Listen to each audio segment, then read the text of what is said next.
السلام عليكم ورحمة الله وبركاته.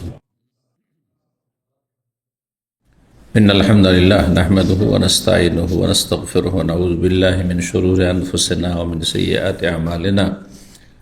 من يهده الله فلا مضل له ومن يضلل فلا هادي له.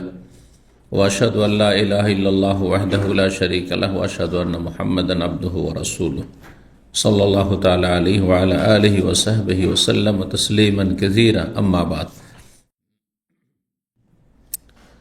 وقد قال الإمام البخاري رحمه الله تعالى: باب إذا استأذن الرجل نساءه في أن يمرض في بيت بعضهن فأذن له. قال حدثنا إسماعيل قال حدثني سليمان بن بلال قال هشام بن عروة أخبرني أبي عن عائشة رضي الله عنها أن رسول الله صلى الله عليه وسلم كان يسأل في مرضه الذي مات فيه: أين أنا غدا يريد يوم عائشة، فأذن له أزواجه يكون حيث شاء، فكان في بيت عائشة رضي الله تعالى عنها حتى مات عندها. قالت عائشة رضي الله تعالى عنها: فمات في اليوم الذي كان يدور علي فيه في بيتي، فقبضه الله، وإن رأسه لبين نحري وسهري وخال طريقه ريقي صلى الله عليه وسلم। সম্মানিত ভাতৃমণ্ডলী, আল্লাহ রাব্বুল আলামিনের প্রশংসা এবং প্রিয় নবী সাল্লাল্লাহু আলাইহি সাল্লামের উপর সালাত ও সালামের পর আজ মঙ্গলবার 29শে জিলকাদা 1446 হিজরি মোতাবেক 27শে মে 2025, কিছুক্ষণ আগে মাগরিবের পরে আমরা আলহামদুলিল্লাহ সংবাদ পেয়েছি যে জিলহজ মাসের চাঁদ উঠেছে, জিলহজ মাসের চাঁদ দেখা গিয়েছে সৌদি আরবে। সুতরাং সৌদি আরবে যারা এই জিলহজের মাসের প্রথম 10 দিনে 9 তারিখ পর্যন্ত সিয়াম রাখতে চান, তারা আজকে থেকে সহুর করবেন, সাহরি খাবেন। বুধবার হচ্ছে পহিলা জিলহজ, আর বুধবার 8-9 তারিখ হবে ইয়মে আরাফা, বৃহস্পতিবার। আরাফায় হাজী সাহেবগণ অবস্থান করবেন। বৃহস্পতিবার হচ্ছে আরাফার দিন। অন্তত সেই দিন সিয়াম পালনের চেষ্টা করবেন, 2 বছরের গুনাহ মাফ হবে। গত এক, আগামী এক। আল্লাহ যেন আমাদের সকলকে তৌফিক দান করেন, ঈমানি দিক থেকে, শরীর স্বাস্থ্যের দিক থেকে, সব দিক থেকে আল্লাহ তৌফিক দান করেন। আর 10 তারিখ হবে জুমার দিন, ঈদুল আজহা হবে জুমার দিন। আল্লাহ কবুল করেন। আমাদের ধারাবাহিক আলোচনা সহিহুল বুখারীর বিবাহ পর্ব নম্বর 22। আজকে ইমাম বুখারী রাহিমাহুল্লাহর এই বিবাহ পর্বের অধ্যায় নম্বর 105, হাদিস নম্বর 5217 থেকে আজকে শুরু করব। এতে বলছেন ইমাম বুখারী রাহিমাহুল্লাহ: বাবুন, এই অধ্যায় হচ্ছে ইজাস্তাআযানার রাজুলু নিসাআহু, যদি কোনো ব্যক্তি, কোনো পুরুষ তার স্ত্রীদের কাছে, একাধিক স্ত্রী রয়েছে, কয়েকজন স্ত্রী রয়েছে, তাদের কাছে অনুমতি চাই যে সে অসুস্থ, আর প্রত্যেক স্ত্রীর ঘরে ঘরে এইভাবে প্রতিদিন পালাক্রমে যাওয়া তার পক্ষে কষ্টকর, মনটা চায় না বা শরীর চাই না, হতে পারে না, অনেক সময় মনও চায় না। মানুষ অসুস্থ থাকলে শরীরও ভালো থাকে না, মন মানসিকতা ভালো থাকে না। তারপরে ভালোবাসার ক্ষেত্রে কম বেশি আছে। সুতরাং সেদিক থেকেও মনের ব্যাপার, মনের চাহিদা কিছু থাকতে পারে যে শেষ সময় আর ভালো লাগছে না, হয়তো বাঁচব না, তো শেষ সময়টাই অমুক স্ত্রীর ঘরেই যদি থাকতে পেতাম, পালা নির্ধারণ না করে। কারণ পালা নির্ধারণ করা ওয়াজিব, ফরজ। যদি একাধিক স্ত্রী থাকে তাহলে পালা নির্ধারণ করা ফরজ। এই ফরজ কাজ অবশ্যই করতে হবে, পালা নির্ধারণ করতে হবে। এটি আল্লাহর হক নয়, বান্দার হক, তাই না? কাদের হক? স্ত্রীদের হক, যে তাদের পালাক্রমে তাদের কাছে রাতে অবস্থান করবে, রাত যাপন করবে। সেই জন্য বান্দার হকের ক্ষেত্রে অনুমতি নেওয়া যায়, অনুমতি নেওয়ার সুযোগ আছে, অনুমতি নেওয়ার সুযোগ আছে। যদি অন্যান্য স্ত্রীদের কাছে অনুমতি নিয়ে নেয় যে আমি তোমাদের ঘরে না থেকে অমুক স্ত্রী ঘরে আমি শুধু থাকবো এই অসুস্থ অবস্থায়, শেষ অবস্থায়, শরীর ভালো লাগছে না, তো জায়েজ হবে কি না? জায়েজ আছে, জায়েজ, কোনো অসুবিধা নেই। যে কোনো মানুষের হকের ক্ষেত্রে অনুমতি নিয়ে নিলে জায়েজ। আপনারা যে 2 বছর করে থাকছেন পরিবার ছেড়ে, যদি অনুমতি নিয়ে নেন তাহলে জায়েজ, সম্মতি থাকলে।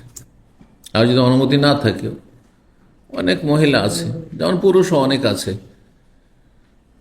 যারা নিজেকে গুনাহ থেকে রক্ষা করতে পারবে না। পুরুষ আছে স্ত্রী ছাড়া গুনাহ থেকে বাঁচাতে পারবে না নিজেকে, গুনার আশঙ্কা আছে। ওই অনেক মহিলা আছে স্বামী ছাড়া নিজেকে গুনাহ থেকে রক্ষা করতে পারবে না, ফিতনার ভয় আছে, গুনার ভয় আছে। সে বিয়ে করেছে এই জন্য। কি জন্য বিয়ে করেছে? বিদেশ পাঠানোর জন্য? না, মোটেই না। কিন্তু যদি অনুমতি দিয়ে দেয়, অনুমতি নিয়ে নেন, অনুমতি হয় নিজে থেকে দেয়নি, কিন্তু আপনি সে নিলেন যে আমি দেখো বিয়ে করেছি, হক তো তোমার যে আমি থাকবো 4 মাসের বেশি বাইরে থাকবো না, কারণ ইলার সর্বোচ্চ সময় হচ্ছে 4 মাস, তার বেশি নয়। তো এই ইলার মাসআলা কোরআনে কারিমে রয়েছে, তারাব্বুসু আরবাআত আশহুর, এর আলোকে 4 মাসের বেশি একই জায়গায় কাছাকাছি থেকে 4 মাসের বেশি স্ত্রী ছেড়ে থাকা জায়েজ নয়। হানাফি মযহাবে 4 মাস পুরা হইলেও অটোমেটিক তালাক হয়ে যাবে, বুঝছেন না? আর বাকি 3 আইম্মার কাছে আর আহলে হাদিসদের কাছে না, তারপরে তাকে বাধ্য করা হবে, হয় ফেরাও না হয় তালাক দাও। এইভাবে ঝুলিয়ে রাখতে পারবে না 4 মাসের বেশি। তাহলে 4 মাসে যদি এই বিধান থাকে ইলার কসমের ক্ষেত্রে, তাহলে 2 বছর 1 বছর বিনা অনুমতি থাকা যাবে না। কি করতে হবে তাহলে? অনুমতি নেওয়ার সুযোগ আছে, অনুমতি নিয়ে আসেন যে আমি কিন্তু 2 বছরের কমে আসতে পারছি না, তুমি অনুমতি দাও, বা 1 বছর, প্রতি বছর আমি আসতে পারবো, আর সেটাও 1 মাসের জন্য অথবা কম বেশি। যেন অনুমতি চায়, অনুমতি দিয়ে দেয় তো অসুবিধা নেই। অনুমতি ক্রমে আপনি 3 বছর 4 বছর 5 বছরও থাকেন, কোনো অসুবিধা আছে? গতকালকে নিজের হকের ক্ষেত্রে সারেন্ডার করা, হক ছেড়ে দেওয়ার মাসলা কিন্তু আলোচনা করেছে।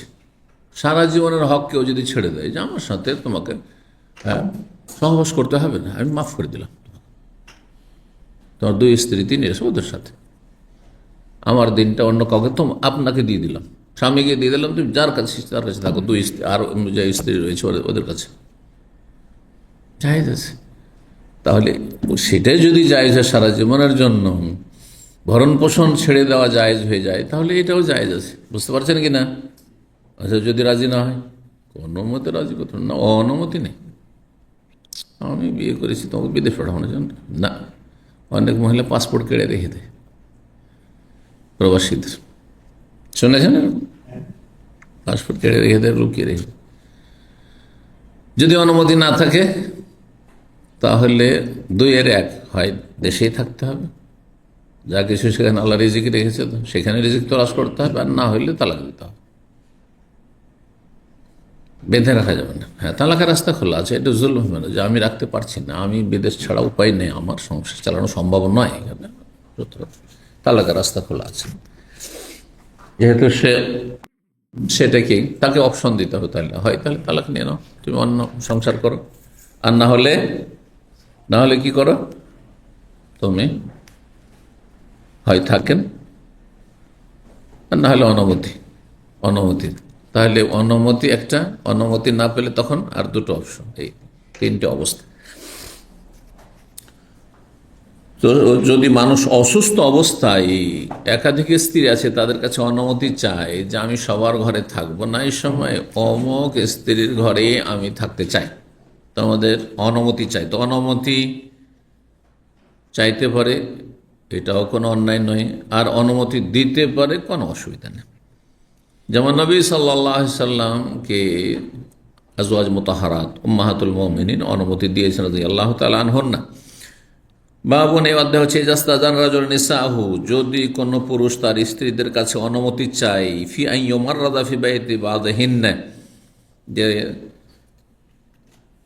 কিছু স্ত্রী, কয়েক স্ত্রী যে রয়েছে তার কোনো এক স্ত্রী বা একাধিক স্ত্রীর বাড়িতে কি করবে, সেবা শুশ্রূষা সহ, সবার বাড়িতে নয়, কোনো এক স্ত্রীর ঘরে তার সেবা শুশ্রূষা হোক। ফাআযান্না লাহু, আর অনুমতি চাওয়ার পরে তারা যদি অনুমতি দিয়ে দেয় অন্য স্ত্রীর, তো এটা কেমন জায়েজ। 5217 নম্বর হাদিস। হাদিস বর্ণনা করছেন হেশাম বিন ওরওয়া, তার পিতা ওরওয়া ইবনে জুবাইর রাদিয়াল্লাহু তাআলা আনহুম থেকে, আর তিনি বর্ণনা করছেন তার খালা উম্মুল মুমিনিন আয়েশা রাদিয়াল্লাহু তাআলা আনহা থেকে, বলেন আন্না রাসূলুল্লাহ সাল্লাল্লাহু আলাইহি ওয়াসাল্লাম কানা ইয়াসআলু ফি মারাদিহি আল্লাযী মাতা ফি। রাসূলুল্লাহ সাল্লাল্লাহু আলাইহি ওয়াসাল্লাম বারবার করে জিজ্ঞাসা করেছে ফি মারাদিহি আল্লাযী মাতা ফি, সেই অন্তিম অসুস্থতায় যাতে তার ইন্তেকাল হয়।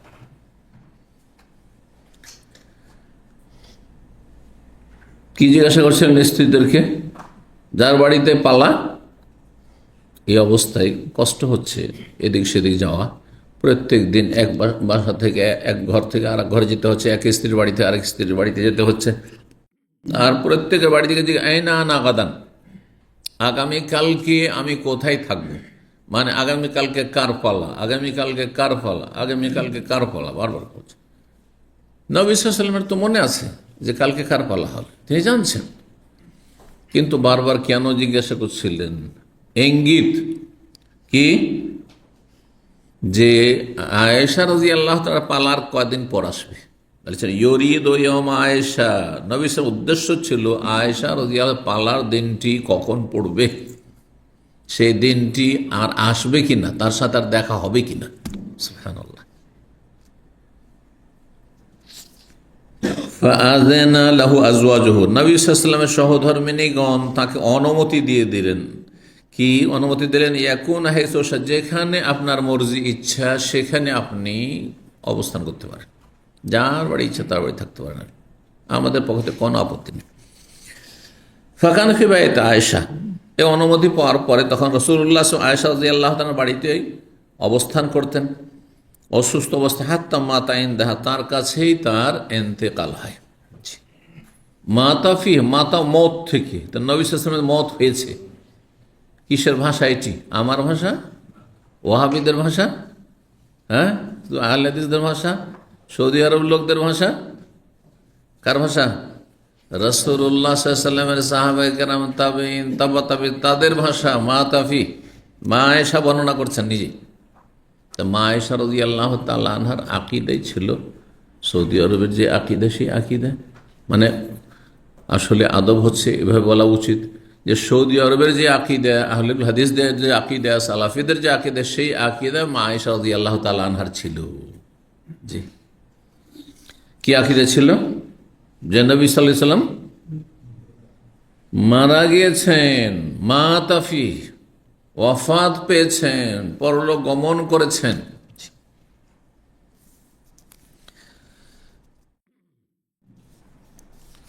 قالت عائشة তো মা আয়েশা রাদিয়াল্লাহু তাআলা আনহা বলেন, ফাম্মাতা ফিল ইয়াউমিল্লাযী কানা ইয়াদুরু আলাইয়া ফিহি ফি বাইতি, সেই দিনেই রাসূলুল্লাহ সাল্লাল্লাহু আলাইহি ওয়াসাল্লাম ইন্তেকাল করেছেন, যেই দিনে আমার বাড়িতে তার পালা নির্ধারণ ছিল। মানে অন্য অন্য স্ত্রীর পালার জন্য কয়েকটা দিন অসুস্থ অবস্থা আমার বাড়িতে কাটালেন, কিন্তু ইন্তেকালটা হয়েছে আবার অন্যের পালার দিনে হয়নি। কার পালার দিনে হয়েছে? ভাগ্যচক্রে। সুবহানাল্লাহ। মা আয়েশা রাদিয়াল্লাহু তাআলা যেই বারে পালা, হ্যাঁ, সিরিয়ালি, সেই দিনেই নবী সাল্লাল্লাহু আলাইহি ওয়াসাল্লামের সোমবারে ইন্তেকাল হয়েছে সাল্লাল্লাহু আলাইহি ওয়াসাল্লাম। ফাকাবাদাহুল্লাহ, আল্লাহ রাব্বুল আলামিন তাকে গ্রহণ করেছেন, তার আত্মা গ্রহণ করেছেন। রূহ কবজ করার জন্য আমাদের দেশে বলা হয়, বলে না যে রূহ কবজ হয়ে গেছে। কবজে এক বলবে না, গ্রহণ করা। ওয়াইন্না রাসাহু, সেই সময় তার মাথায় মোবারক, লাবাইনা নাহরি ওয়া সাহরি, আমার বুক, নাহার মানে বক্ষ, ফাস্তালের অনহার, নাহার মানে নাহার করো, যে উটের বুকের দিকে, হ্যাঁ, কি করা হয়? ছোড়া মারা হয়, অনহার জবাই করার অর্থে রয়েছে। নাহার মানে হয় বুকের ওপর ভাগটা, ওপরে দিয়েছে। আমার বুক এবং আমার গলার মাঝখানে ছিল নবী সাল্লাল্লাহু আলাইহি ওয়াসাল্লামের মাথা শেষ ইন্তেকালের সময়, মানে এমনভাবে নিয়েছিলেন করলে যে নবী সাল্লাল্লাহু আলাইহি ওয়াসাল্লাম শায়িত অবস্থায় আয়েশা রাদিয়াল্লাহু তাআলার গলা এবং বুকের মাঝখানেই ছিলেন আর ইন্তেকাল করেছেন। ওয়াখালা তরিকহরিকা, শেষ সময়ে আমার লালা তার লালার সাথে মিলিত হয়েছে। রিক মানে থুথু, আর মুখ থেকে যা আসে লালা সেটাও থুথুরই অন্তর্ভুক্ত। তো আমার লালা বা আমার থুথু তার থুথুর সাথে কি হয়েছে, মিশেছে বা মিলিত হয়েছে। কিভাবে? শেষ সময়ে দেখতে এসছেন, হ্যাঁ, আব্দুর রহমান বিন আবি বকর নবী আয়েশার ভাই, আর মিসওয়াক একটা হাতে আছে, হাতে একটা মিসওয়াক নিয়ে, তখন সেদিকে একটু চোখ তুলে তাকাচ্ছেন রাসূলুল্লাহ সাল্লাল্লাহু আলাইহি ওয়াসাল্লাম। এই চোখ তুলে তাকাতে বুঝতে পারলেন যে মনে হয় মিসওয়াক করতে ইচ্ছুক, কথা বলতে কষ্ট হচ্ছে। বললেন যে মিসওয়াক নেবেন? তো মাথা হিলিয়ে বললেন যে হ্যাঁ। কিন্তু নবী সাল্লাল্লাহু আলাইহি ওয়াসাল্লামের শরীরে এতটুকু শক্তি নেই যে মিসওয়াকটাকে চিবাবেন। আল্লাহ, দুর্বল হয়ে পড়েছে, ক্ষীণ হয়ে পড়েছে। তখন মা আয়েশা রাদিয়াল্লাহু তাআলা আনহা কি করলেন, মিসওয়াকটিকে চিবিয়ে নরম করে দিলেন যাতে করে দাঁতে ঘষতে সহজ হয়। তো ওই যে মিসওয়াকটিকে চিবিয়ে দিলেন, তাতে গেল মা আয়েশা রাদিয়াল্লাহু তাআলা আনহার লালা থুথু, আর তারপর রাসূলুল্লাহ সাল্লাল্লাহু আলাইহি ওয়াসাল্লাম মুখে দিলেন আর মিসওয়াক ঘষলেন বা ঘষে দেওয়া হইল। তো এই জন্য বলা হয়েছে যে আমার লালা তার লালার সাথে মিলিত হয়েছে। 106 নম্বর অধ্যায় বাবু হব্বির রাজুলি বাদা নিসাহি আফদাল মিন বাদ। এই অধ্যায় হচ্ছে কোন পুরুষ যদি তার কোন স্ত্রীকে বেশি ভালোবাসে অন্য স্ত্রীর তুলনায়, তাহলে কি, তাহলে জায়েজ কিনা। ঠিক আছে,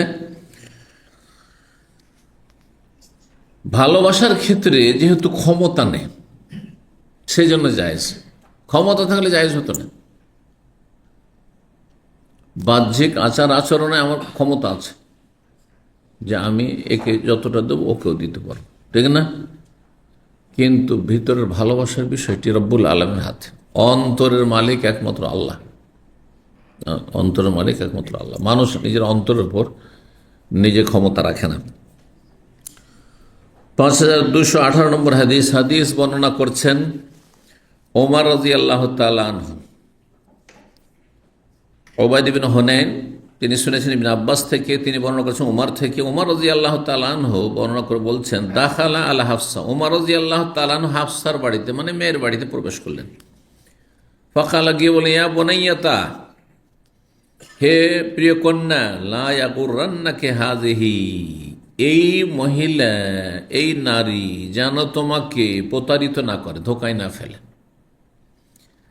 আল্লাতি আজাবাহা হুসনুহা, যার সৌন্দর্য তাকে চমৎকৃত করেছে, মানে সে যে সুন্দরী সুশ্রী, হ্যাঁ, এই জন্য সে আমোদ ফুর্তিতে আছে যে আমাকে রাসূলুল্লাহ সাল্লাল্লাহু আলাইহি ওয়াসাল্লাম তালাক দিতে পারবে না, আমাকে ছাড়তে পারবে না। এটা ভিতর ভিতর কি আছে, এটা আনন্দ আছে মনে। তুমি তার মতো না, তোমাকে যে কোনো সময় তালাক দিতে পারে, আমি এই ভয় পাচ্ছি। এই জন্য আয়েশা রাদিয়াল্লাহু তাআলা আনহা নবী সাল্লাল্লাহু আলাইহি ওয়াসাল্লামের কাছে এটা চাচ্ছেন, ওটা চাচ্ছেন, এই ডিমান্ড করছেন, ওই ডিমান্ড করছেন, কি করছেন না করছেন, অভিমান করছেন, করতে দাও, দেখা দেখি তুমিও করতে শুরু করিও না, বারবার করে নসিহত করতেন। খুব ভয় পেতেন যে আমার মেয়ে অত সুন্দরীও না, আমার মেয়ে বয়সিকা, 35-এর বেশি বয়স হয়ে গেছে। আর আয়েশা রাদিয়াল্লাহু তাআলার বয়স হচ্ছে 13-14 18 পর্যন্ত শেষ, নবী সাল্লাল্লাহু আলাইহি ওয়াসাল্লামের সময় 18 বছর বয়স। তুমি নিজেকে তার সাথে তুলনা করতে যেও না। যে আনন্দে আছে কিসের জন্য? তার সৌন্দর্যের কারণে, রূপের কারণে, যার রূপ তাকে চমৎকৃত করেছে। একটি বিষয় যে সে সুন্দরী। 2 নম্বর হচ্ছে হুব্বু রাসূলিল্লাহ ইয়াহা, এবং রাসূলুল্লাহ তাকে খুব বেশি ভালোবাসেন, এটাও তাকে আনন্দিত করেছে যে আমাকে এত বেশি ভালোবাসেন যে আমাকে ছাড়তে পারবেন না, তালাক দিতে পারবেন না, ঠিক না? এই জন্য খুব বেশি সুন্দরী যাদের স্ত্রী, অধিকাংশই, অনেকে সুখী হয়তো সুন্দরী স্ত্রী নিয়ে, কিন্তু অধিকাংশই সুন্দরী স্ত্রীওয়ালা পুরুষরা ওই স্ত্রীকে নিয়ে সুখী না, বাস্তব সত্য। কারণ প্রথমে একটা আত্ম অহংকার কাজ করছে, বুঝছেন, আত্ম অহংকার কাজ করছে।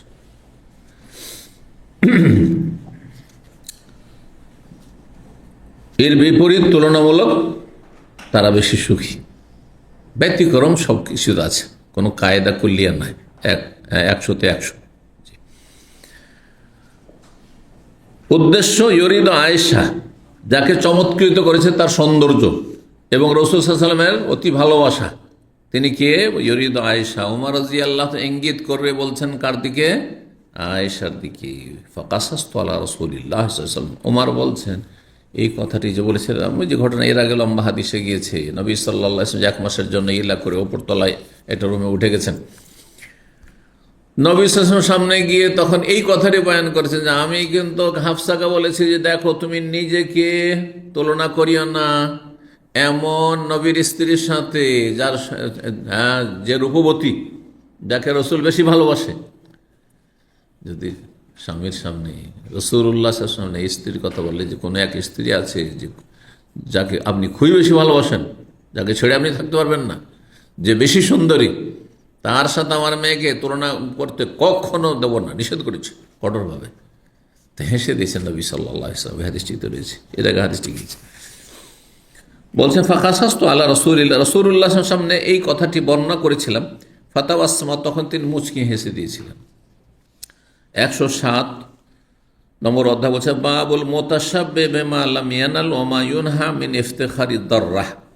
এই অধ্যায় হচ্ছে এমন কোন স্ত্রী, যেই স্ত্রী কৃত্রিম সাজসজ্জা প্রকাশ করে অথচ তা সে অর্জন করেনি। এটা কেমন? কৃত্রিম সাজসজ্জা যদি বলি তো ভাবটি বেশি প্রকাশ পায় না, মানে এই অর্থ করার পরে ব্যাখ্যা করতে হবে। হ্যাঁ, খানিকটা ব্যাখ্যা এবং এই শাব্দিক অর্থের সাথে দূরত্ব আছে। এটা হচ্ছে অনুবাদকদের অর্থ, সেই জন্য করলাম যে মুতাশাব্বিহ মানে কৃত্রিম সাজসজ্জাকারিণী মহিলা, স্ত্রী, অথচ সে সেটা হাসিল করেনি, না পেয়েও সে কৃত্রিম সাজসজ্জার কথা প্রকাশ করছে। আস্তে আস্তে অর্থের দিক কাছে আসছে, হ্যাঁ, মানে ব্যাখ্যার দিক কাছে আসছে। কিন্তু শাব্দিক অর্থ করি, মুতাশাব্বিহ মানে কি? শিবউন মানে ক্ষুধার্ত ব্যক্তির ক্ষুধা দূর হওয়ার পর যে পরিতৃপ্তি হয়, পেট পুরে খেয়ে দিয়ে যে পরিতৃপ্তি হয়, এটাকে শিবউন বলা হয়। ওমান আসবা মুসলিমান আলা জু, হাদিসে রয়েছে, কোন মুসলিমকে কেউ যদি ক্ষুধার্ত অবস্থায় পেট পুড়িয়ে খাইয়ে পরিতৃপ্ত করে, শিবউন। তো আল মুতাশাব্বিহ বিমা লাম ইয়ানাল, যা অর্জন করেনি, যা হাসিল করেনি, তারপরও সে যদি তার পরিতৃপ্তির কথা প্রকাশ করে, না খেয়েও যদি বলেন খেয়েছি, এটা কেমন? এবার বুঝতে পারছেন? মুতাশাব্বিহ মানে আপনি নিজে পরিতৃপ্তি প্রকাশ করছেন, কিন্তু বিমা লাম ইয়ানাল, আপনি সেটা হাসিল করেননি, অর্জন করেননি, পাননি, না পেয়েও। উদ্দেশ্য হচ্ছে কয়েক স্ত্রী আছে কোনো লোকের, একাধিক স্ত্রী আছে, হ্যাঁ, সে সতীনকে কষ্ট দেওয়ার জন্য, যাতে সতীনের গায়ের জ্বালা হয়, সেই জন্য নিজের বাবার বাড়ি থেকে গিফট নিয়ে এসছে, দামি দামি গিফট নিয়ে এসছে, আর ভালো ভালো কাপড় নিয়ে এসছে, আর অলংকার নিয়ে এসছে, আর তারপরে সতীনকে শোনাচ্ছে যেটা আমার স্বামী দিয়েছে। হ্যাঁ, এই শাড়ি আমার স্বামী দিয়েছে, হ্যাঁ, এই কাপড় আমার স্বামী দিয়েছে, অথচ দেয়নি। বিমা লাম ইয়ানাল, যা হাসিল করেনি, অথচ সে কি করছে? তার পরিতৃপ্তির কথা বলছে। যদি এমনটা করে তো এটা জায়েজ না? জায়েজ না, গুনাহর কাজ। এতে মিথ্যার আশ্রয় নিল এবং হ্যাঁ, বিনা কারণে সে তার সতীনকে কষ্ট দেওয়ার অসৎ উদ্দেশ্য করল। দুটো গুনাহ, মিথ্যা কথা বলা অথচ পাইনি, হ্যাঁ, তারপরে বলছেন পেয়েছি, দেয়নি তাকে তার স্বামী, তারপর আমাকে দিয়েছে। ওমা ইউনহা মিন ইফতিখারি দাররাহ, আর নিষেধ করা হয়েছে শরীয়তে, মানে হাদিসের ভাষায়, মিন ইফতেখারি দাররা, দাররাতুন মানে সতিন, দারার মানে ক্ষতি। তো সতিনকে দাররা কেন বলা হয়? কারণ সাধারণত সতিনের ক্ষতি করে, লাভ করে দেয় না। সাধারণত, ব্যতিক্রম হইতে পারে হাজার একটা, বুঝছেন না? যার ফলে দররা বলা হয়। আরবি ভাষাটা ওই রকমই করা হয়েছে, দরার থেকে দররা। অমায়ুন হামিন ইফতেখারি দররা, আর সতিনের অহংকার করা, গর্ব করা নিষেধ করা হয়েছে। এক সতিন আর এক সতিনের সামনে গর্ব করছে যে আমাকে আমার স্বামী খুব ভালোবাসে, হ্যাঁ আমাকে আমার স্বামী এটা করেছে, এটা দিয়েছে। রাগ লাগবে না? হ্যাঁ, শুনতে চাইবেন না। যদি সত্যি সত্যি দিয়ে থাকে তবুও শুনতে চাইবেন না। দিয়েছে দিয়ে চুপ থাক, ঠিক না? জি। তো 5219 নম্বর হাদিস, ফাতেমা রাদিয়াল্লাহু তাআলা আনহা বর্ণনা করছেন আসমা রাদিয়াল্লাহু তাআলা আনহা থেকে, তিনি নবী সাল্লাল্লাহু আলাইহি ওয়াসাল্লাম থেকে বর্ণনা করছেন। আর এক সনদে রয়েছে হাদাসাতনি ফাতেমা আন আসমা আন্না ইমরাতান কালাত, জনৈক মহিলা এসে বলল, ইয়া রাসূলুল্লাহ, আল্লাহ রাসূল, ইন্নালি দাররাতান, আমার এক সতিন আছে। ফাল আলিয়া জুনাহুন, আমার কি কোনো গুনাহ হবে, পাপ হবে? ইন তাশাব্বাতু মিন যাওজি গায়রাল্লাযী ইউতিনি, যদি আমাকে আমার স্বামী না দেওয়ার পরেও আমি নিজের পরিতৃপ্তির কথা প্রকাশ করি, দেয়নি তারপরে বলি আমার স্বামী খুব দিয়েছে আমাকে, এটা দিয়েছে সেটা দিয়েছে, এটা করছে সেটা করছে, আমার খুব যত্ন নিচ্ছে, হ্যাঁ, অথচ পাইনি। কোনো কিছু পায় তারপরে বলে তাহলে কথাটি সত্য। তারপরেও যদি তাকে বলতে যায় কষ্ট দেওয়ার জন্য, তবু তো একটা আপত্তি, যে তোমার উদ্দেশ্যটা কি, একে বলা, সতীনকে বলা, দিয়েছে দিয়েছে। অনেক সময় স্বামী জুলুম করতে পারে, যে এক স্ত্রীকে দিয়েছে বেশি, আর এক স্ত্রীকে দেয়নি, ও এক জালেম। আর তারপরে সেটা যদি সতীনকে গিয়ে বলে যে তোমাকে দেয়নি আমাকে দিয়েছে, তোমার বাড়িতে আজকে গোস্ত নেই, আমার বাড়িতে গোস্ত আছে, স্বামী স্ত্রী ঝগড়া লাগবে না? লাগবে না? হ্যাঁ, সত্যি সত্যি দিলেও তো বলা এদিক থেকে না যাইস, কারণ সে তার নিয়তটা ভালো না। আর না দেওয়ার পরে যদি বলে দিয়েছে তাহলে দ্বিগুণ গুনাহ করলো।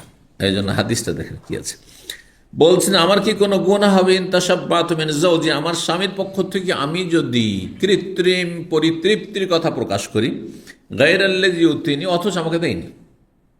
গায়ের মানে না, গেরিল মকদুর, গায়ের মানে না, অথচ আমাকে দেয়নি। ফাকাল রাসূলুল্লাহ সাল্লাল্লাহু আলাইহি ওয়াসাল্লাম বললেন, আল মুতাশাব্বিহু বিমা লা ইউতা, যাকে কিছু দেওয়া হয়নি অথচ সে কৃত্রিম পরিতৃপ্তির কথা প্রকাশ করছে, কালাবেসে সাওবাই জুরিন, সেই ব্যক্তি, সেই নারী হচ্ছে এমন মানুষের মতো যে ব্যক্তি দুটো মিথ্যা কাপড় পরিধান করে আছে।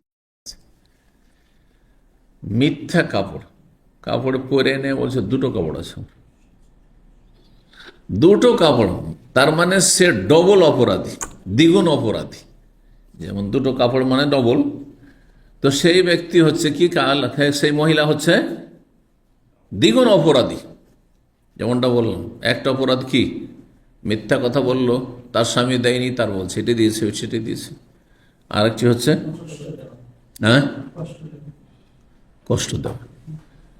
কিন্তু আরেকটি মশলা এখানে বলিনি, কারণ ভারত, বাংলাদেশ, পাকিস্তান হচ্ছে এমন একটা দেশ যে দেশে যৌতুকের জুলুম অত্যাচার আছে।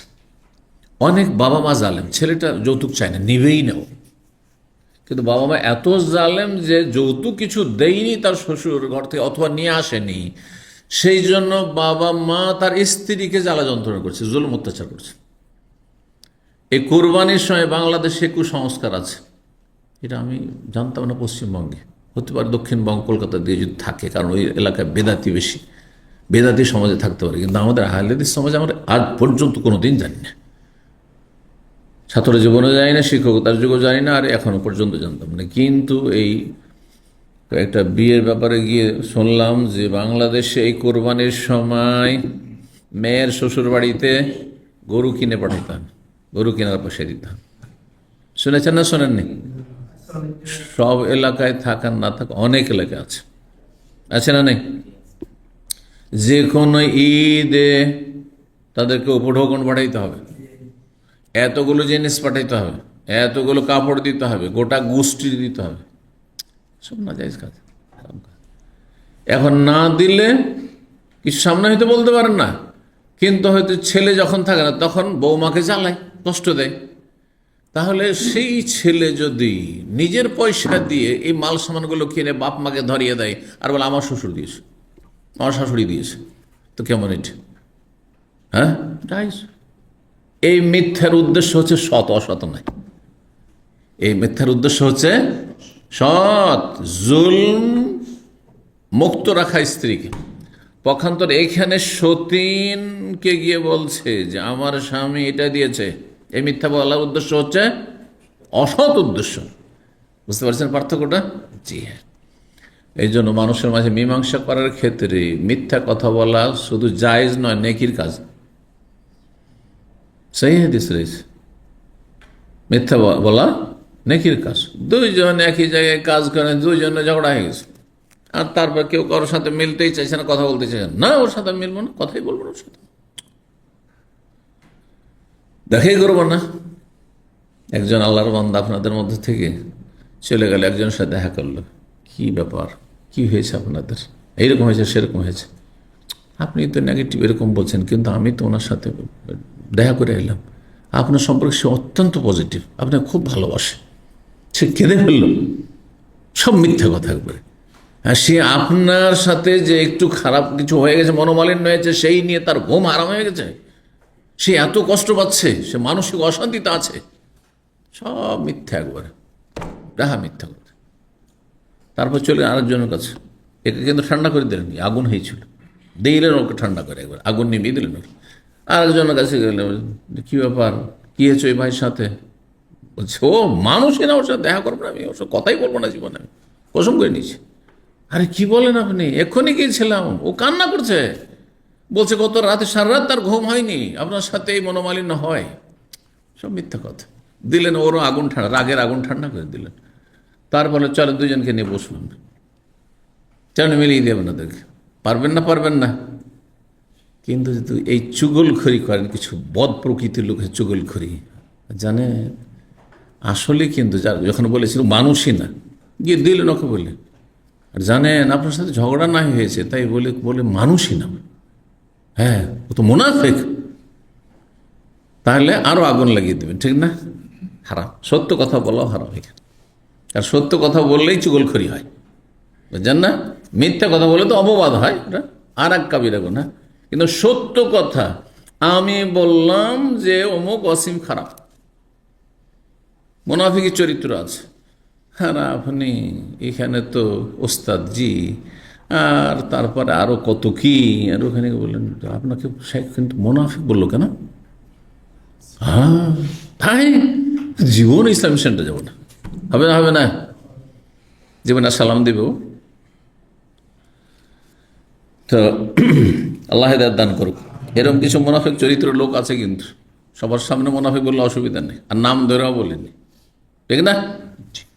খবরদার না, এরকম হবেন না। 108 নম্বর অধ্যায় হচ্ছে বাবুল গাইরাতি, গাইরাও পড়া যায়, গিরা পড়া যায়। এই অধ্যায় হচ্ছে আত্মমর্যাদা বোধ সম্পর্কে, গাইরাত, হ্যাঁ, আত্মমর্যাদা বোধ বা আত্মসম্মান বোধ। প্রত্যেকের একটা আত্মসম্মান আছে, জি, আঘাত লাগে, আত্মসম্মানে আঘাত লাগে মানুষের। যত বেশি আপনি আপনার স্ত্রীর, আপনার মা বোনের, হ্যাঁ, যত্ন নেবেন, তত বেশি আপনার গায়রাত, আত্মমর্যাদা বোধ থাকবে।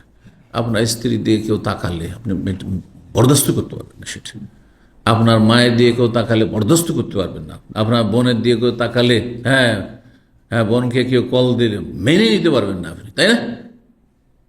মানবায়ী করার জন্য প্রস্তুত।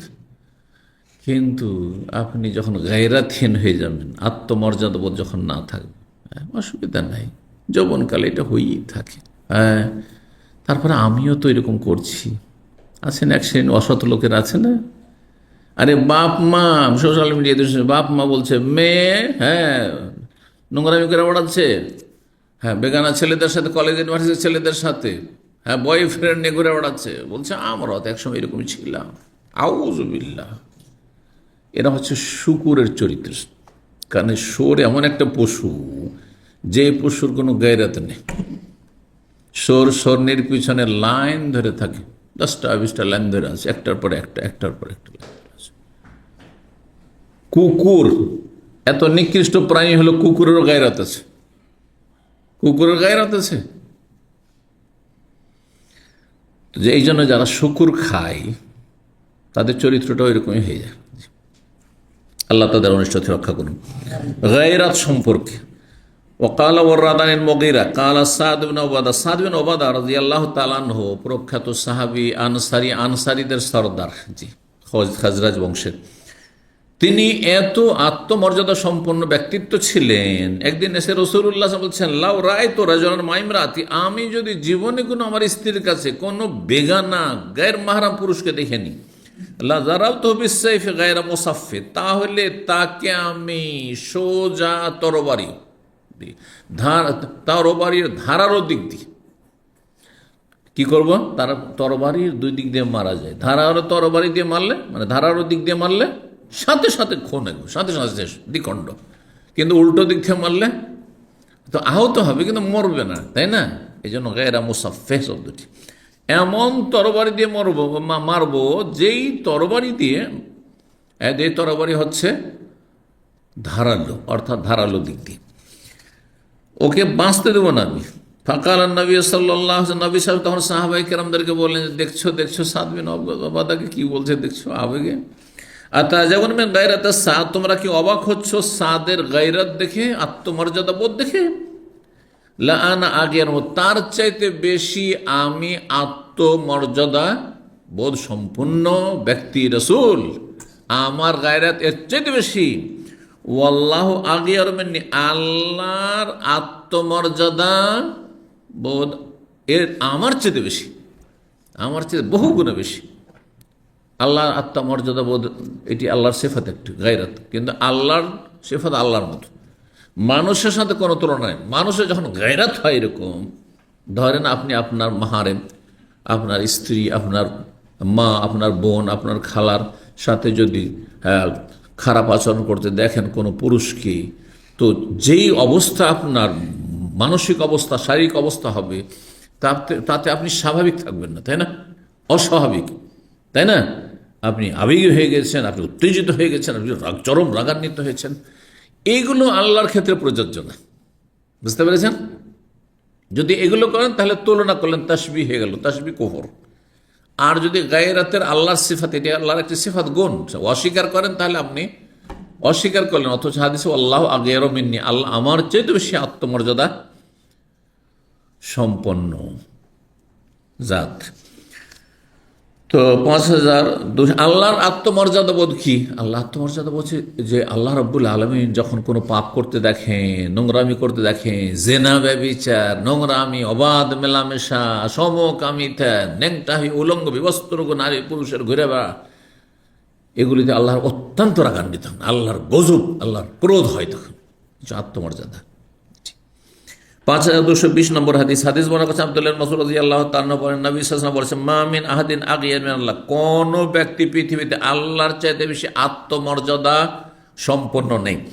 মিন আজালি যালিকা, এই কারণেই হারামাল ফাহিশ, আল্লাহ অশ্লীল কথা কাজকে হারাম করেছেন, জিনা হারাম করেছেন, ব্যভিচার হারাম করেছেন, সমকামিতা হারাম করেছেন, নোংরামি হারাম করেছেন, নারী পুরুষের অবাধ মেলামেশা, একাকার হওয়া, নির্জনতা, সব নোংরামি, এগুলো অশ্লীলতা, বিবস্ত্র হওয়া, আধা উলঙ্গ হয়ে চলাফেরা করা, এসব হারাম করেছেন। ওমা আহাদুন আহাব্বা ইলাইহিল মাদহু মিনাল্লাহ, এবং আল্লাহর চেয়ে অধিক প্রশংসা পছন্দকারী কেউ নেই। আল্লাহ আবার সবচেয়ে বেশি প্রশংসা করা পছন্দ করেন। আল্লাহ ভালো মানুষদের প্রশংসা করেন, এবং আল্লাহ রাব্বুল আলামিন কেউ প্রশংসা করে, আল্লাহ ভালোবাসেন। এই জন্য কোরআনে কারীম শুরু হয়েছে আলহামদুলিল্লাহ রাব্বিল আলামিন দিয়ে, যাবতীয় প্রশংসা আল্লাহর। 5221 নম্বর হাদিস, মায়েশা রাদিয়াল্লাহু তাআলা আনহা বর্ণনা করেন, আন্না রাসূলুল্লাহ সাল্লাল্লাহু আলাইহি ওয়াসাল্লাম, ইয়া উম্মাতা মুহাম্মদ, হে মুহাম্মদ সাল্লাল্লাহু আলাইহি ওয়াসাল্লাম উম্মতের লোকেরা, মা আহাদুন আগিয়ার মিনাল্লাহ, আল্লাহর চাইতে বেশি আত্মমর্যাদা সম্পন্ন কেউ নেই। আইয়াজনি আবদুহু আও আমাতুহু তাজনি, যে তার কোনো বান্দা বান্দি ব্যভিচারে লিপ্ত হবে। আল্লাহ অত্যন্ত রাগান্বিত হন যখন কোনো বান্দা বান্দি, কোনো মানুষ জেনা ব্যভিচারে লিপ্ত হয়। ইয়া উম্মাতা মুহাম্মদ, হে মুহাম্মদ সাল্লাল্লাহু আলাইহি ওয়াসাল্লাম, শুনে রাখো, লাউ তাআলামুনা মা আলাম, আমি যা জানি আল্লাহর আযাব সম্পর্কে, পরকালের অবস্থা সম্পর্কে, কবরের জীবন সম্পর্কে, জাহান্নাম সম্পর্কে, লাযাহিকতুম কালিলা, ততটা যদি তোমরা জানতে, উপলব্ধি করতে, তাহলে অল্পই জীবনে হাসতে, ওয়ালা বাকাইতুম কাসীরা, আর খুব বেশি বেশি কান্না করতে। কিন্তু তোমরা দুনিয়া নিয়ে মেতে আছো, এই জন্য এত হাসি, তোমাদের হাসি খুশি মলিন হয়ে যেত তোমাদের, যে আল্লাহর আযাব দেখতে জানতে।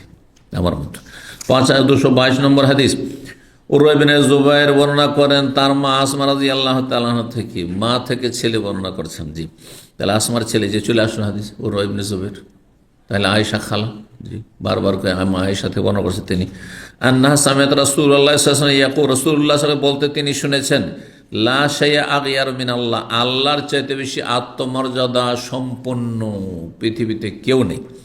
5223 নম্বর হাদিস, হাদিস বর্ণনা আবু হুরায়রা রাদিয়াল্লাহু তাআলা আনহু সামিআন নবী সাল্লাল্লাহু আলাইহি ওয়াসাল্লাম থেকে শুনেন কি, আন্নাহু কাল, তিনি বলেন, ইন্নাল্লাহা ইয়াগারু, আল্লাহর গায়রত হয়, আত্মমর্যাদা আল্লাহ রাব্বুল আলামিনের হয়, ওয়া গায়রাতুল্লাহ, আর আল্লাহর আত্মমর্যাদা হচ্ছে আইয়াতিয়াল মুমিনু মাহারাম আল্লাহ, কোন মুমিন মুসলিম আল্লাহ যা হারাম করেছেন তাতে লিপ্ত হবে, এতে আল্লাহর কি হয়, আত্মমর্যাদায় আঘাত লাগে, আত্মমর্যাদায় আঘাত লাগে, যে আমি দেখছি, আমি জানছি, আমি শুনছি আমার সামনে কি করে এই অন্যায় কাজ করছে, এবং আমি তাদের পকড়াও করব, হ্যাঁ, এবং আমি সব কিছু নোট করার জন্য ফেরেশতা লাগিয়ে রেখেছি তার কাঁধে, তারপরে কি করে করছে চিন্তা করুন। মায়ের সামনে, বাবার সামনে, আরে কেউ লম্পটি করছে দূরে চোখের আড়ালে, কিন্তু মায়ের সামনে, বাবার সামনে যদি সামান্য একটু করে, তাহলে কত বড় সে, হ্যাঁ, কত বড় বেয়াদব, চিন্তা করুন তো দেখি।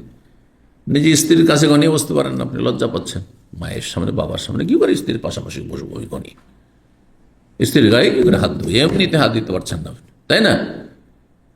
চিন্তা করুন, অথচ হালাল কাজ, সেখানে লজ্জা পাচ্ছেন, রবকে লজ্জা পাচ্ছেন না আপনি। 5224 নম্বর হাদিস, লম্বা হাদিস রয়েছে।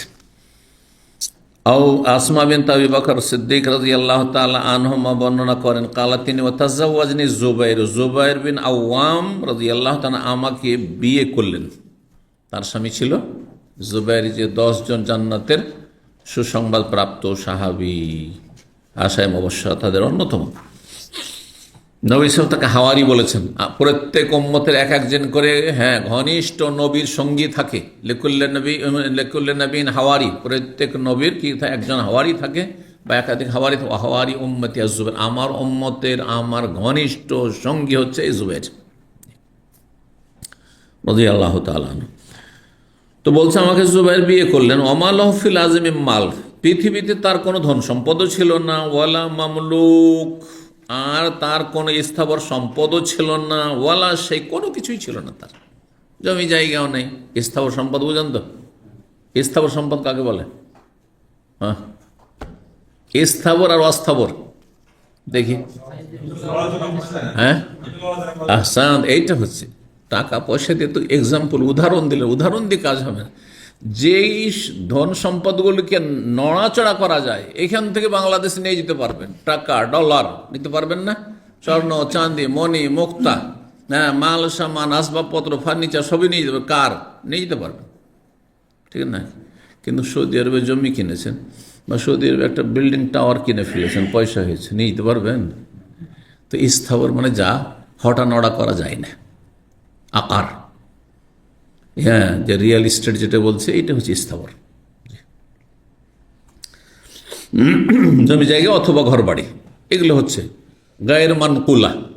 এর আরবি তর্জমা হচ্ছে মানকুলা, মানে যেগুলো অস্থাবর, হ্যাঁ, স্থানান্তরিত করা যায়, আর গায়ের মানকুলা যেগুলোকে এক জায়গা থেকে আরেক জায়গায় নিয়ে যাওয়া যায় না। জি, তো বলছে যে কোনো কিছু ছিল না, ওয়ালা সে গায়রা নাদিহিন, শুধু একটি ছিল কি, কুয়ো থেকে পানি উত্তোলনকারী উট, একটা উট ছিল, যে উট দিয়ে কি করতো, কুয়া থেকে পানি উঠাইতো।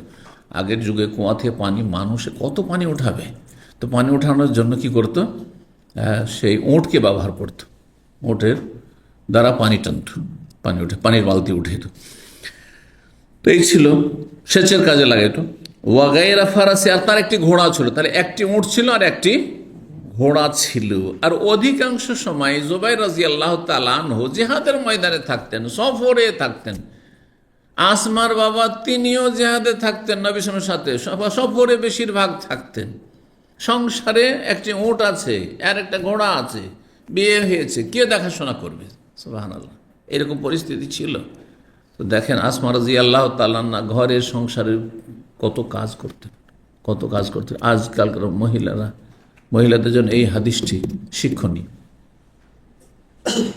আবু বকর সিদ্দিকের মেয়ে, সবচেয়ে এই উম্মতের শ্রেষ্ঠ ব্যক্তি রাসূলুল্লাহ সাল্লাল্লাহু আলাইহি ওয়াসাল্লাম, তার কন্যা, তার বড় মেয়ে কিভাবে সংসারের কাজ, এমনকি মাঠের কাজ, গবাদি পশুকে বাড়ির, ঘোড়াকে আর ওঁটকে চারা পানি দেওয়া,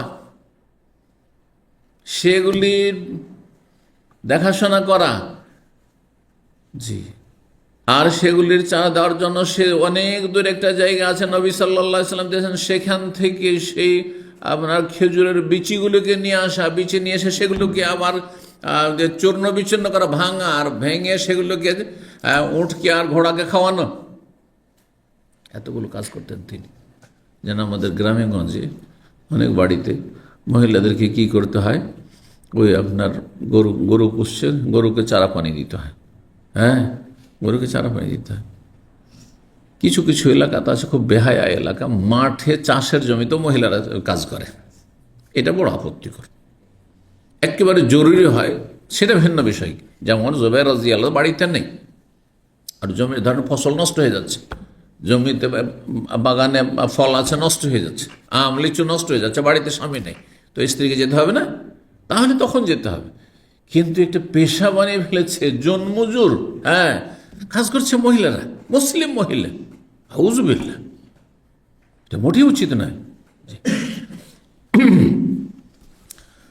তো বলছেন ফাকুনতু আলেফু ফারাসাহু, আমি চারা পানি দিতাম তার ঘোড়াকে, ও আস্তাকিল মা, অন্য রিওয়ায়াতে আসকিল মা, পানীয় পান করাইতাম তার ঘোড়াকে আর তার উটকে।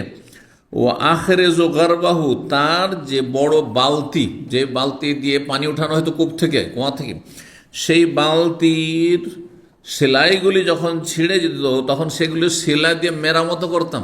আখরেজু, খারাজ, সেলাই করা, তার বালতি সেলাই করতাম, চামড়ার বালতি হতো, চামড়ার বালতি সেলাই করতে হয় তাহলে, জি। ও আজেনো, আমি আটা পিসতাম, আজিন, আজিন বলে আটা পিসা, আটা সানা, এগুলোকে বলা হয়।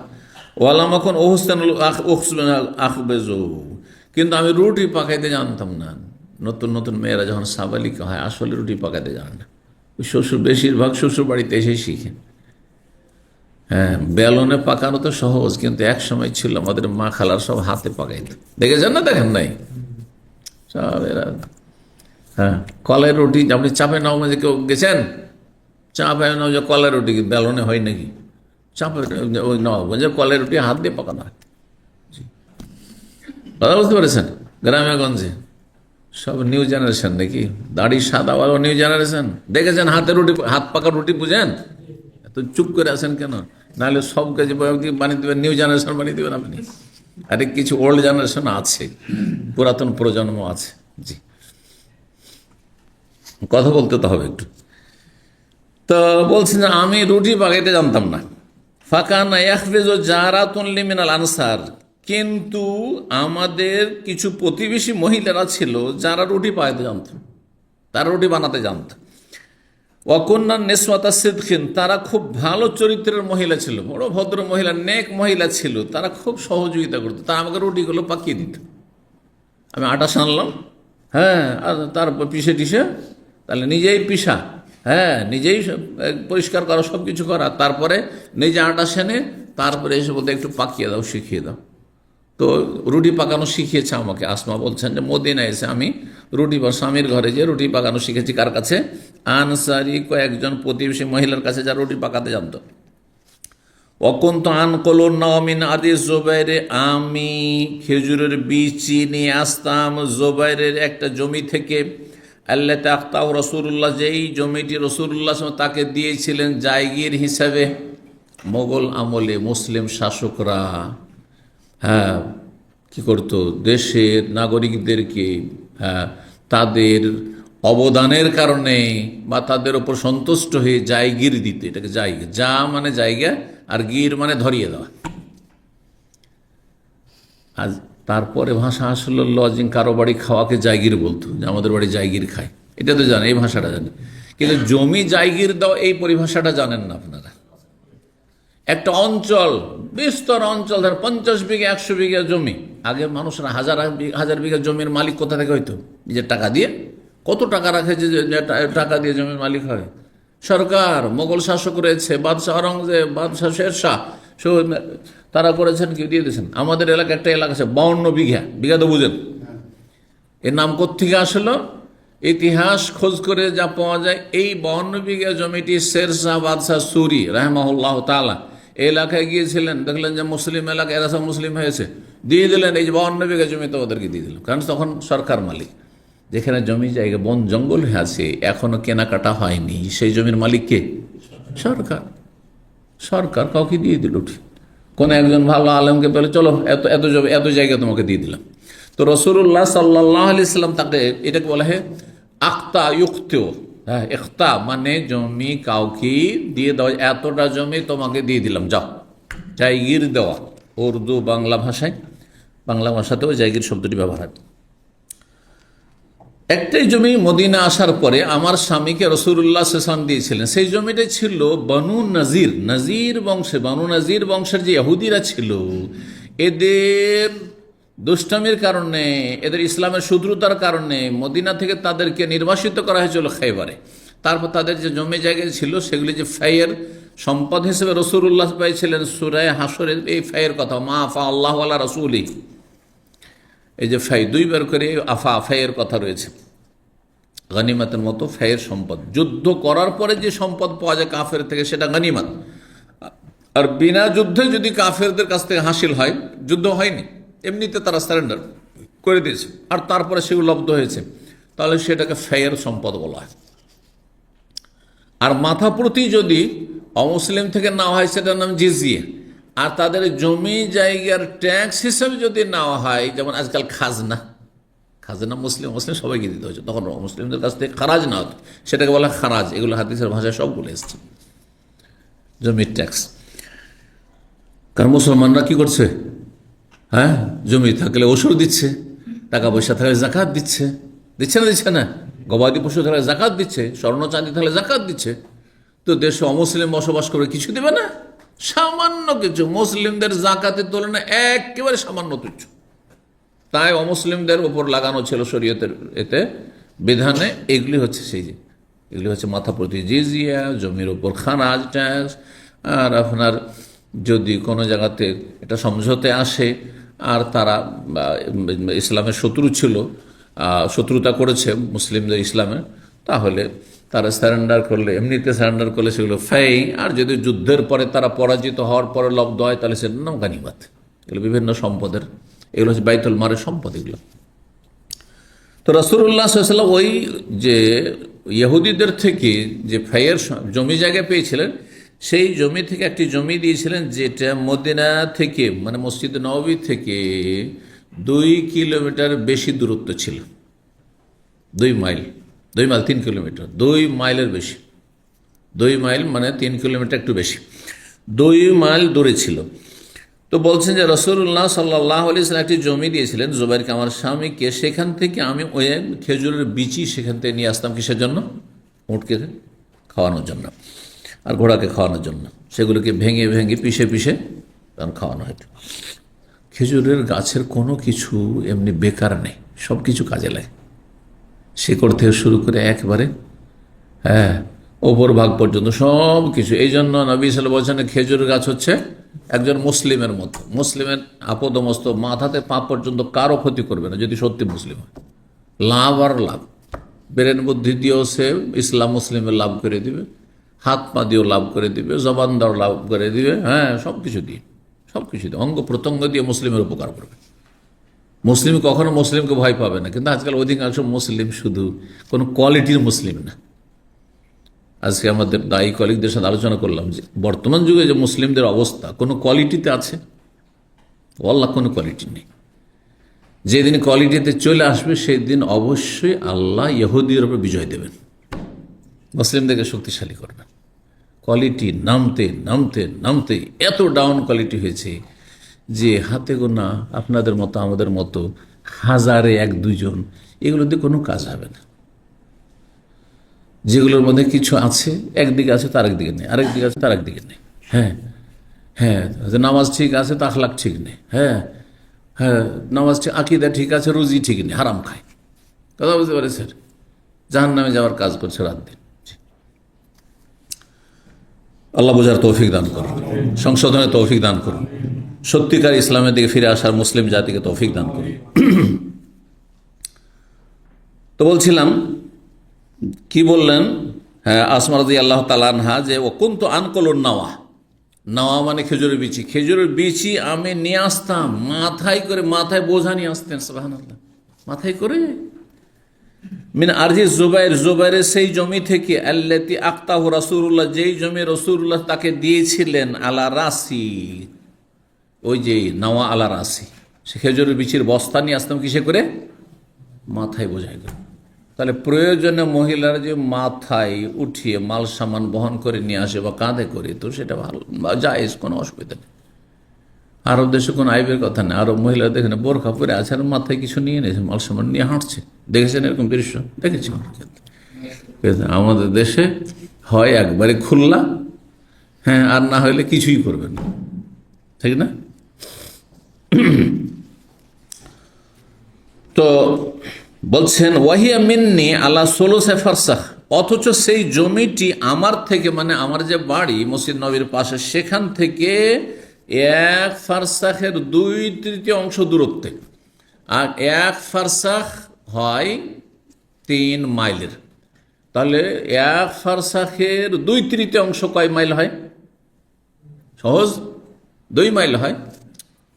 অঙ্কই বুঝেন না ব্রেনটা, অঙ্ক ক্যালকুলেটর মানে কি? আজ না হয় ক্যালকুলেটর হলো, আমরা ছাত্র জীবনে যখন অঙ্ক পড়েছি তো তখন আমাদের ক্যালকুলেটর কী ছিল জানেন? সাথে সাথে ব্রেনকে ঘুরে দিতাম, সাথে সাথে। আপনার ক্যালকুলেটারে যতক্ষণ মারবেন তার আগে আমার হিসাব হয়ে গেছে। জি, তো 1 ফারসাখ হলো 3 মাইল। আবার বলছি, তাহলে 1 ফারসাখের 2/3 অংশ কত? 2 মাইল। তবু আস্তে করে বলছি, তার মানে হিসাব করেন না, তকলিদে বলছেন, অন্ধন করেন। 3 মাইলের 3 মাইলকে 3 ভাগ করে 2 ভাগ, 2 মাইল, সহজ ভাষা। বলছেন যে নিয়ে আসছিল ফাজিয়া তো ইয়ামান, একদিন ওইরকম প্রতিদিন এরকম নিয়ে আসে, জমি থেকে সে খেজুরের বিচিগুলো নিয়ে আসে। তো বলছেন যে নিয়ে আসছি একদিন, ওয়ান্নাওয়ালা রাসি, আর আমার মাথার ওপরেই সেই খেজুরের বিচির বস্তা রয়েছে। ফালাকি তো রসুল আল্লাহ, রসুল্লাহ দেখা, রাস্তায় দেখা হয়ে গেছে রসুল্লাহর সাথে। কে সম্পর্কে? শালিকে, বড় শালিকে দেখা হয়ে গেছে।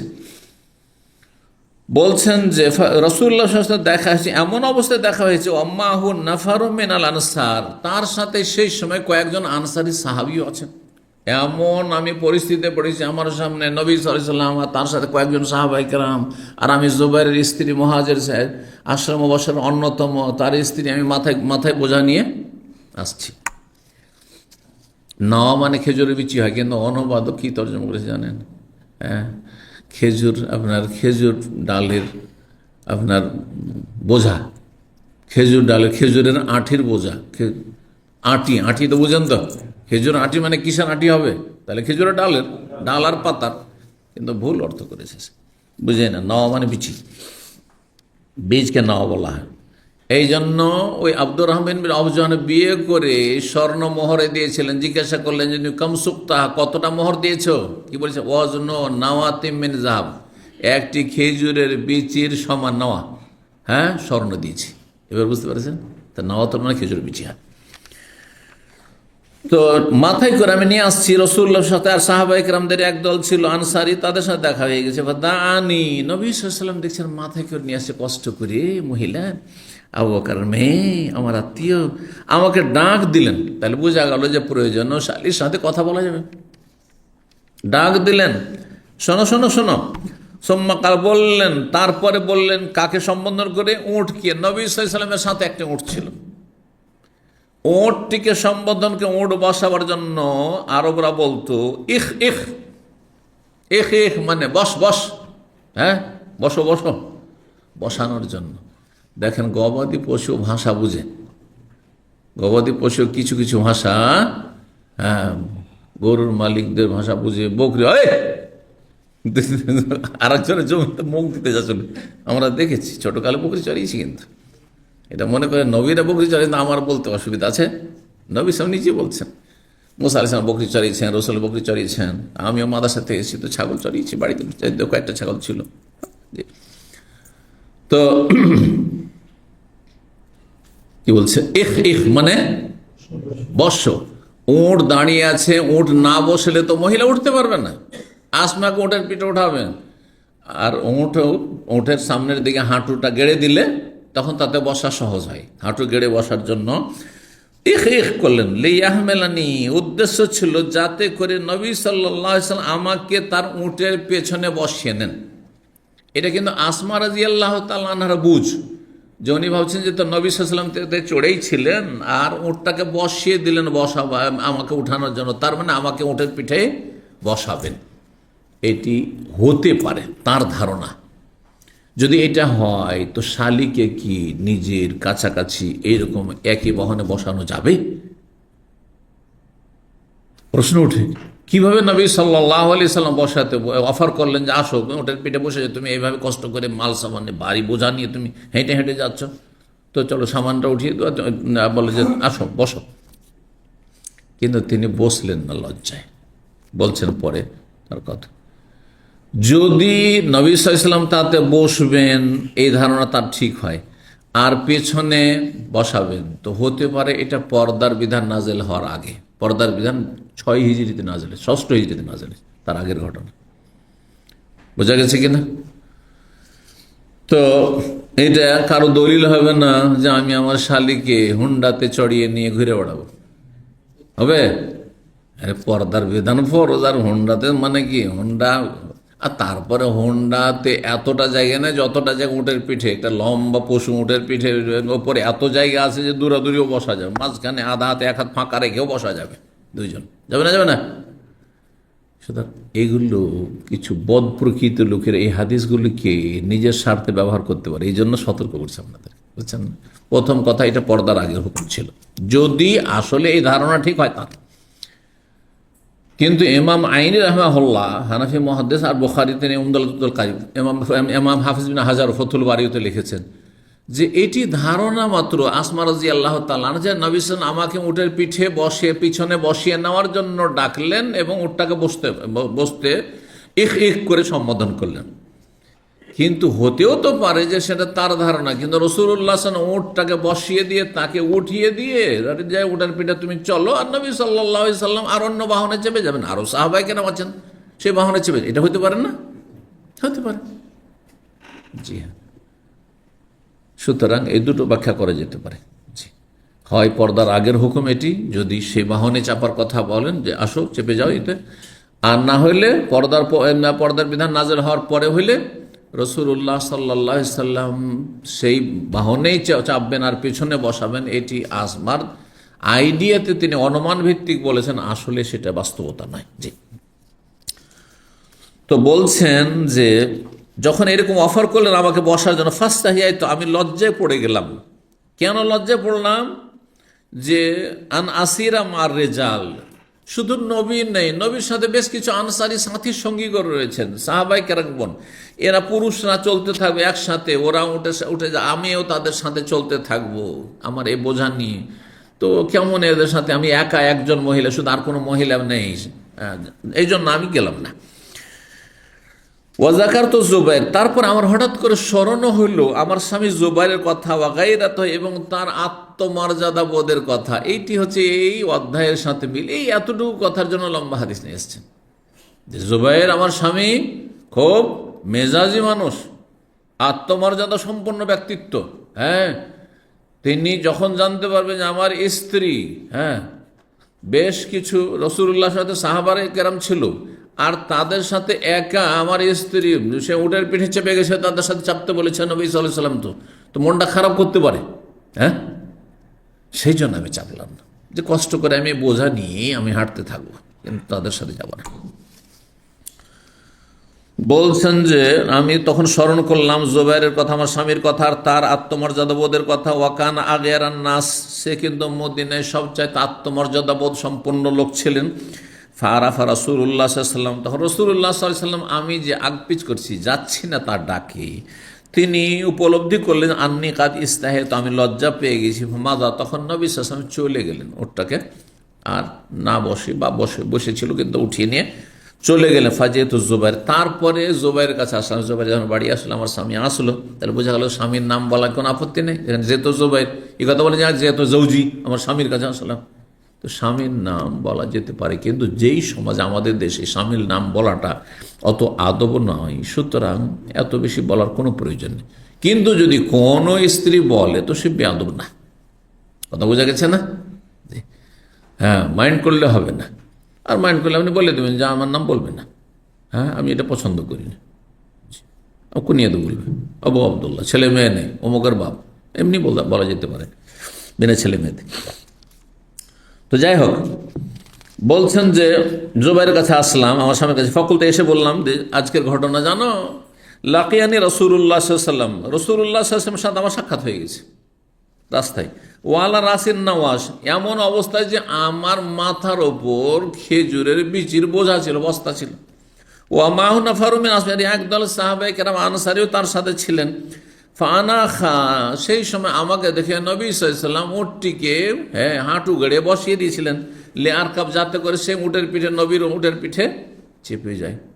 জি, তুমি নহ, কিন্তু আমি লজ্জা পেয়ে গেছিলাম। ও আরাফ তো গায়রা, তারপর আমি চিন্তা করলাম আপনার আত্মমর্যাদা বোধের কথা, যে আমার স্বামী তো খুব মেজাজি মানুষ, হ্যাঁ, তো আপনার গায়রাতের কথা চিন্তা করে আমি চাপলাম না। ফাকালা ওয়াল্লাহি, তখন জুবাইর বললেন দেখো, তোমার চেপে যাওয়াটা আমার কাছে বেশি ভালো ছিল।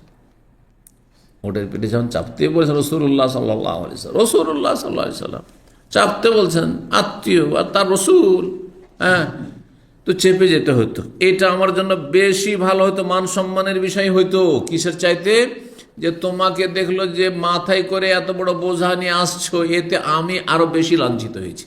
যে এই অবস্থায় তোমাকে রাসূলুল্লাহ সাল্লাল্লাহু আলাইহি ওয়াসাল্লাম তো দেখলেন, আনসারী কয়েকজনও দেখে নিলেন যে আবু বকরের মেয়ে মাথায় বস্তা বহন করে চলে আসছে, এতে আমি বেশি লজ্জিত হয়েছি।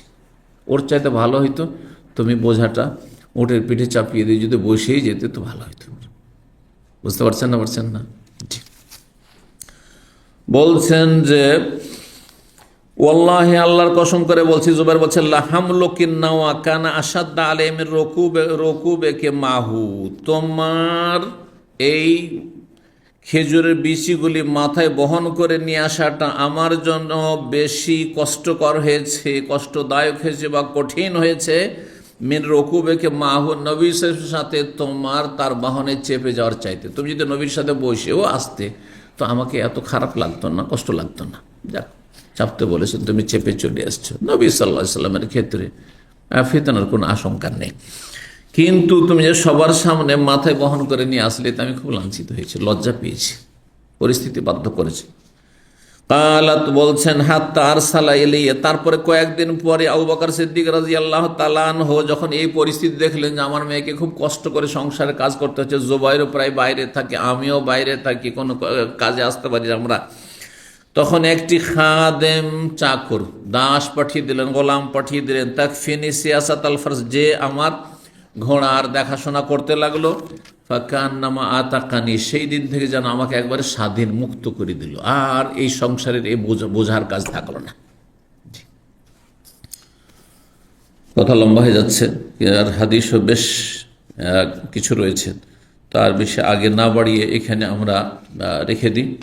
আর ইনশাআল্লাহ তাআলা যেহেতু আরও 3টি হাদিস রয়েছে, তো আর না আগে বেড়ে আমরা এখানে ক্ষান্ত করছি।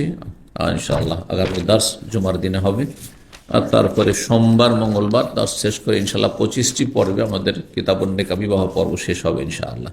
জাযাকুমুল্লাহ খাইর। ওয়া সাল্লাল্লাহু ওয়া সাল্লাম আলা নবিয়্যিনা মুহাম্মদ ওয়া আলা আলিহি ওয়া সাহবিহি আজমাইন।